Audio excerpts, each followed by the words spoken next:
কাফের এটা বললো হ্যাঁ ওখানে একটা তারা গবেষণা কেন্দ্র করছে, অনেক বড় গবেষণা কেন্দ্র, অনেক বড় বড় এদের কথিত বৈজ্ঞানিকরা এটা গবেষণা করছে, তারা বলছে এটা এরকম হবে। এখন এগুলি শ্রদ্ধা দিয়ে দিল নাউজুবিল্লাহ। আর এগুলি ফুটপাতের লোক সবগুলি, কিসের গবেষণা কেন্দ্র, কিসের গবেষক, সব ফুটপাতের ফকিরনি, ফকিরা ফকিরনি। মিথ্যা কতগুলো একটা লেখা দিয়ে দিল, বাচ্চা মুসলমানে কান্দে চাপাই দিল, মুসলমানটা ভরে গেল নাউজুবিল্লাহ। এর কাটটামি, কাফেরদের কোনো বিশ্বাস করা ঠিক না। এরা এদের ব্যবসায়ী ভিত্তিক, একটা প্রথম ব্যবসা, আর দ্বিতীয় হলে মুসলমান ইমান নষ্ট করা, এই দুইটা নিয়ে তারা কাজ করে, আর অন্য কিছু না।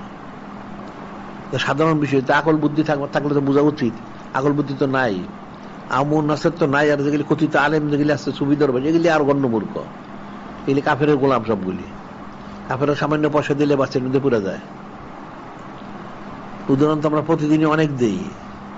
এই সবচেয়ে বড় যে উদাহরণটা, এই যে মক্কা শরীফ, মদিনা শরীফ, সবচেয়ে পবিত্র স্থান আল্লাহ ভগবানের জমিনে, এত পবিত্রতম স্থানে সেখানে তারা ক্যামেরা বসাইল, একটা মুসলমান প্রতিবাদ করলো না। আবার উল্টা বলল যে সব নিরাপত্তার সুন্দর ব্যবস্থা করছে নাউজুবিল্লাহ। মানুষ কাফের কতটুকু, মূর্খ কতটুকু। কোরআন শরীফ, হাদিস শরীফ সব জায়গায় ছবি তোলা আঁকা রাখা হারাম, এরপরে সেখানে দিল, তারা বললো নিরাপত্তা, নাউজুবিল্লাহ। একদিকে হলো পয়সা নিচ্ছে, আর ইমান নষ্ট করতেছে। হস্ত বাতিল হয়েছে, ইমানটাও নষ্ট করতেছে। যে হারামটাকে হালাল বললো, সবগুলি কাফের হয়ে গেছে নাউজুবিল্লাহ। একটা উদাহরণই তো যথেষ্ট, আর তো দরকার হয় না।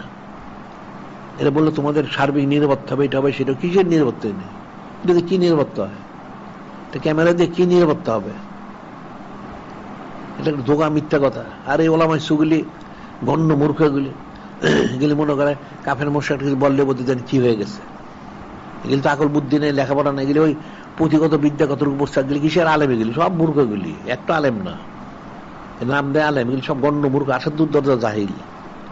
এই জন্য ওলামাই সু না কয় জোলামাই সু, আর জোহালাই সু। জোহালাই সু মানে গণ্ড মূর্খ, আর জোলামাই সু মানে জালেম, এরকম। এগুলি এগুলি একটা আলেম না তো। যেখানে যিনি খলিক, যিনি মানে আল্লাহ, ওনার আদেশ মোবারক, নূরে মুজাসসাম হাবিবুল্লাহ হুজুর পাক এর খেলাফ এটা। এটা আবার ভালো হয় কি করে? এটা যে ভালো করলো সে কাঠটা কাফের, এক নম্বর কাফের ওইটা, একদম প্রথম শ্রেণী কাফের, ইবলিসের বড় কাফের। এটা ভালো হয় কি করে? যেটা কোরআন শরীফ হাদিস সম্মত সেটাই ভালো। এর মধ্যে কিছু সাময়িক যদি দেখার কোনো একটা বিপর্যয় যদি হয়, এটার মধ্যে খায়ের বরকত রয়ে গেছে, আল্লাহ তার ভালোর জন্য করছেন। বিষয়টা তো কঠিন। এগুলি এরা উমুক পাঠায়, এটা পাঠায়, সেটা পাঠায়, কেন পাঠায়? কি প্রয়োজন তাদের? তারা যে মুসলমান উপকার করতে, তাহলে এই যে ফিলিস্তিনে মুসলমান মারতেছে হাজার হাজার, এটা দেখেন না, ইনসাফটা গেল কই?